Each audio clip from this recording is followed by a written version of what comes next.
चला तर मैत्रिणींनो, आज आहे ना आपण एक छोटीशी रेसिपी बनवूया। ते इथे मी शेंगदाणे घेतलेले छानपैकी खरपूस असे भाजून घेतलेले आहे, त्याची साल काढून घेतलेली आहे। इथे आहे ना कटिंग करून बारीक कटिंग करून आहे ना एक वाटीभर गूळ घेतलेला आहे। तर उद्या उपवास आहे म्हटलं, त्यानिमित्ताने चला आपण एक शेंगदाण्याची चिक्की बनवूया। तर त्यासाठी मी इथे गूळ घेतलेला आहे बारीक कटिंग करून। आता आहे ना एका कढई ना आपण गॅसवर तापायला ठेवलेली आहे। ते कढई गॅसवर तापेपर्यंत हे जे शेंगदाणे आहे ना ते मिक्सरमधून आहे ना थोडेसे आबडधोबड बारीक करून घेऊया। खूप बारीक पण करायचे नाही आणि खूप जाड पण ठेवायचे नाही। हे पहा इथे ह्या पद्धतीने बारीक करून घेतलेले आहे।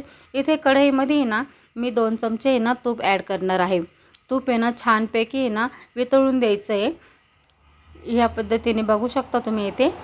आणि तूप आता त्याच्यात आहे ना मी गूळ ॲड करणार आहे। गूळ आहे ना ॲड केल्यानंतर आहे ना त्याच्यात पाण्याचा अजिबात वापर केलेला नाही मैत्रिणींनो। मी ह्या तुपामध्ये जो गूळ आहे ना पूर्ण वितळून घ्यायचा आहे आणि असा फसफस वरती येतो ना त्यावेळेस आहे ना हा पाक आपला तयार झालेला आहे समजून जायचं। पूर्णपणे आहे ना छानपैकी आपण मिक्स करून घ्यायचं आहे तुपामध्ये गुळाला। आता हे तिथं आपलं बनतंय ना तोपर्यंत आहे ना आपण इथे एक प्लेट घेतलेला आहे, त्याच्यात मी 1 चमचा तूप टाकलेलं आहे। ते ना छानपैकी पसरून घ्यायचं आहे, कारण त्याच्यावर आपल्याला हे बॅटर टाकायचं आहे त्यामुळं। तर मी इथे हा पाक तयार झालेला आहे मैत्रिणींनो। तर त्याच्यामध्ये आहे ना मी गुळाच्या पाकामध्ये आहे ना मी शेंगदाणे ॲड केलेलं आहे आणि 1च मिनिट लागतं हे परतून घ्यायला। पूर्ण मिक्स असं परतून घ्यायचं। हे पहा ह्या पद्धतीने छानपैकी हे परतलं आहे। आता आपण आहे ना ह्या प्लेटमध्ये ना ते काढून घेऊया। हे पहा ह्या पद्धतीने पूर्ण छानपैकी मी असं पसरून घेतलेलं आहे बॅटर। आता हे ना 10 मिनिटं थंड होऊन द्यायचं आहे। थंड झाल्यानंतर आहे ना मग आपण त्याला कटिंग करू। हे पहा ह्या पद्धतीने थंड झालेलं आहे। मी आता इथे कटिंग केलेलं आहे।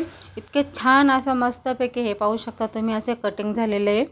तुम्हाला जसा शेप पाहिजे त्या पद्धतीने तुम्ही कटिंग करू शकता। बघू शकता तुम्ही असं मस्त असं चकचकाकी आलेली तुपामुळे। हे पहा हे छानपैकी सर्व मी कटिंग करून घेतलेलं आहे। तर आता आहे ना मैत्रिणींनो ह्या पद्धतीने तुम्ही कटिंग करा। एवढं छान आणि सुंदर अशी चविष्ट लागते ना, भन्नाट चव आहे ह्या चिक्कीला आणि उपवासाला पण चालते। खूप छान अशी कुरकुरीत झालेली आहे। तर मैत्रिणींनो असं सोप्या साध्या रेसिपीसाठी तुम्ही मला नक्की फॉलो करा। रेसिपी आवडली तर लाईक शेअर कमेंट नक्की करा आणि ह्या पद्धतीने बनवून बघा आणि चॅनलला आहे ना सबस्क्राईब नक्की करा। तुमच्या एक